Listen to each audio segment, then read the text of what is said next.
to understand what is totemism. Totemism. What is a totem? What is totem? Shilper says it's a logo. In many of the logos it appears. But that is not exactly the totemic practice. Maybe in the Ashoka Stambha, you find the three line capital, you find that. Or in the logo of in the seal of America, you find an eagle. Maybe the practices is a proof or its precursor were the totemic practices. We may say in totemic practices we find the precursor of the modern use of such images in the seals. So totemism is a system of belief in which humans are said to have a kind of kinship or a mystical relationship with a spirit being such as maybe an animal or a plant or any being. So the human beings or a group of human beings believe that we have a kind of relation to a particular animal, maybe to an eagle, maybe to a turtle, maybe to a lion. There is a kind of mystical relation. The entity or totem is thought to interact with a given group of given kin group or an individual and to serve their emblem or as a symbol. So that animal or bird or any being which has a totemic relation to a clan, they will be used as their symbol, their emblem. So before we go further, I'll just show you the distinction. So there are certain concepts we are familiar with. I'll just try to bring out the distinctions among them. So we have idols. Idol. Any material image of a religious idea is considered as an idol. Any material image of a religious idea, idol. That's how we define idol usually. Fetish. What is fetish? A material object in which force is supposed to be concentrated is fetish. A material object in which force is supposed to be concentrated. That is called a fetish. And what is a totem? A material object or a class of material objects, plants or animals which is regarded by man with superstitious respect and between whom and man there is supposed to exist an invisible but effective force is a totem. Totem is a material object or a class of material objects, plants or animals which is regarded by man with superstitious respect and between whom and man there is supposed to exist an invisible but effective force is a totem. So this is how these three concepts are different. So we try to understand totemism more. So the term totemism has been used to characterize a cluster of traits in the religion and the social organization of many peoples. Totemism is manifested in various forms and types in different contexts and is most often found among populations whose traditional economies relied on hunting and gathering, mixed farming with hunting and gathering, or emphasized the raising of cattle. So among certain populations, the totemic practices are there in various forms and types. Especially it is found with the people who lived or relied on hunting, gathering or mixed farming with hunting and gathering or those who are raising cattle. Among these people, these kind of practices are seen in various types and forms. And totems also represent the social organization of different people. And about the etymology, it is not in fact a term that comes from Latin or Greek or French. It actually comes from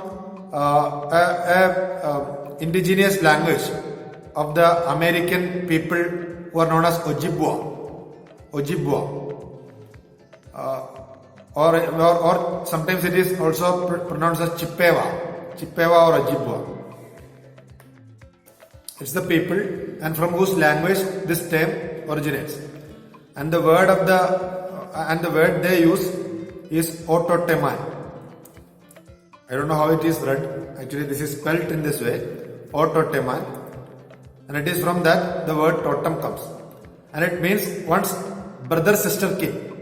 That is the literal meaning, one's brother sister kin. So the grammatical root ote, that signifies the blood relationship between brothers and sisters. Ote. The root ote signifies a blood relation between brothers and sisters who have the same mother and who may not marry each other. So the brother and sister may not marry each other. So those who are in that kind of blood relation is often referred to in the grammatical root ote. This is the region where you find the Ojibwa people. Ojibwa people. This is the Ojibwa speaking people. So in English, the term totem was introduced in 1791 by a British merchant and translator who gave it a false meaning in the belief that it designated the guardian spirit of an individual. So it was wrongly attributed in English. So it was a British merchant translator in 1791 used this term in English, totem. So he gave it a false meaning. He gave it a false meaning in the belief that it designated the guardian spirit of an individual who appeared in the form of an animal. So he considered that it is a guardian spirit of an individual who appeared in the form of an animal. An idea that the Ojibwa clans did indeed portray by wearing the animal skins. So the Ojibwa clans used to wear the animal skin. That is the reason why he misunderstood. And in the end of the 18th century, it was reported that the Ojibwa named their clans after those animals. So the clans were named in the name of the animal which they considered as their totem. So they were named after those animals which were found in their area, which would either be friendly to them or they be very fearful to them. Okay, they can be friendly or fearful animals which lived in their area, and Ojibwa clans were named after these animals. There is a Methodist minister whose name is Peter Jones, who himself was an Ojibwa, and he died in 1856. It is from him we get the accurate report of totemism in North America. So it is from Peter Jones. His original name is something else in the Ojibwa language. He is called a very different name. I will show you the name. It's very difficult to read. So he gives the report, or the first accurate report of totemism in North America. It is in his writing we find that. It is the Ojibwa name. Peter Jones, Aka, Kakewak, Unwabi. I can't read this, I'm sorry. I should not even try to read that. This is the spelling, this is how it is spelled. He says that his name is Peter Jones. At least remember that name. It will be difficult for all of us to remember this name. Remember his name as Peter Jones. So in his report we find the Great Spirit had given 2 dains or totems to the Ojibwa clans. And because of this act, it should never be forgotten that the members of the group are related to one another, and on this account may not marry among themselves. So the people who believe or consider a particular animal as a totem, they won't marry among themselves, because they have a kind of fraternal relation to that particular totem animal or totem plant or being, and that kind of relation is also found, considered among the same clan who believe in that totem. So we can generally define it as it's a belief in the kinship of a group of people with a common totem. It's a belief in the kinship of a group of people with a common totem. And the word totemism derives from Ojibwe or Chippewa word O Toteman, meaning his kinship group or one's brother-sister relation, that kind of meaning. It signifies a blood relation anyway. And it is a practice of having a natural object or animate being, such as a bird or animal, as the emblem of the family, clan or tribe.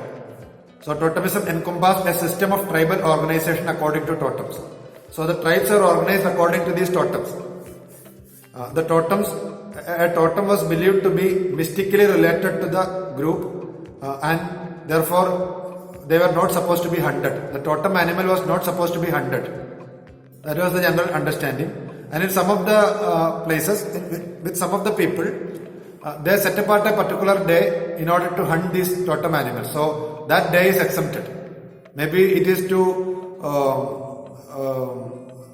when the number of the totem animal or totem bird increases excessively, they need to control the number. So maybe that is the reason why at times there are certain days in which it can be hunted, but generally it was not supposed to be hunted. That was the rule. The other is an exception.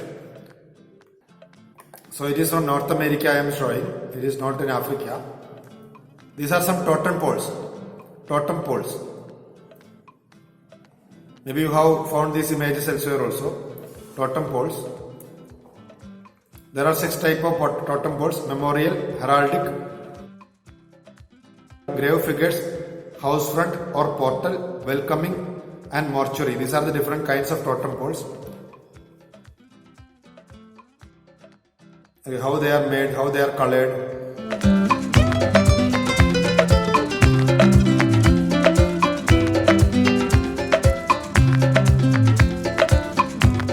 So these are the different things, the common figures that appear.